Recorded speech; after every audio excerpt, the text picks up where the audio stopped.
Урматтуу туугандар, мен азыр силерге ар бир сөзүм далилдүү болсун үчүн бир нерсени көрсөтөйүн. Мына ушул убакытта время Бишкек. Азыр мен үйгө келип отурам. Саат 29 ноябрь таңкы 4-төн 45 мүнөт өттү. Анан ушул учурда мына шайлоо gov.kg'деги акыркы маалыматтарды көрсөтөйүн. Силерге ишеничтүү болуш үчүн обновить этип көрсөтөйм. Мынакей бирдиктүү шайлоо округу бардыгы деп турат. Жакыныраак тап койсоң. Бардыгы мынакей Ата Мекен партиясынын добушу, анын ичинде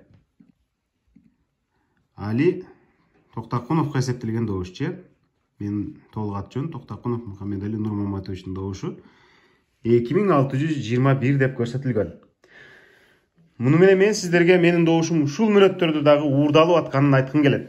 Себеби дегенде, мындан 5 саат мурда эле Ата Мекен партиясынын штабында биз пресс-конференция өткөргөндө Текебаевдин артында мына турат. 2717 деп көрсөтүлгөн. Анан бир нече сааттын ичинде эле 100дөн тегерегиндеги добушум каяка жоголуп кетти. Же мени шайлагандар келип добуштардын бюллетендерин уурдап кетип атабы кайра. Мен ансыз дагы 2717 деген эселенген уурлуктан кийинки калган добушум деп эсептейм. Себеби дегенде биз 1000 деген адам менен жолукканбыз.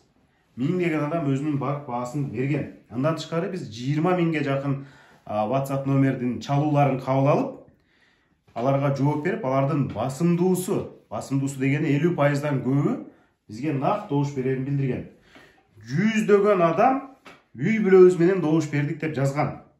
Демек, бул 2717 деп 28 ноябрдын акыркы сааттарына, анан 29 ноябрда 5 сааттан кийин кайра анын 100гө кемитип койгону бул накта уурлуктун уланып жатышы.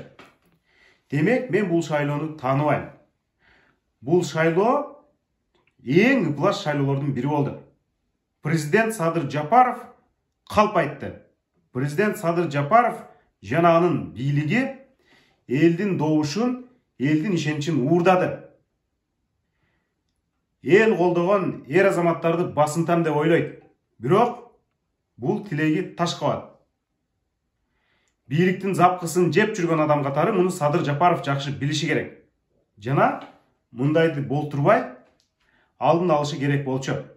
Ошондуктан биз мындай эң ыплас өткөн шайлоону жокко чыгарып, кайра башынан шайлоо өткөрүүнү талап кылабыз. Азыркы болбогон калыстыктан тайган БШКнын бардык курамы отставкага кетишин талап кылабыз. Шайлоонун коопсуздугун, шайлоонун тазалыгын, шайлоонун купуялуулугун камсыздап бере албаган өкмөт мүчөлөрү отставкага кетишин талап кылабыз. Мунун өзүн таза шайлоо деп айтууга такыр болбойт. Бул эң ыплас шайлоо жана анын жыйынтыгы.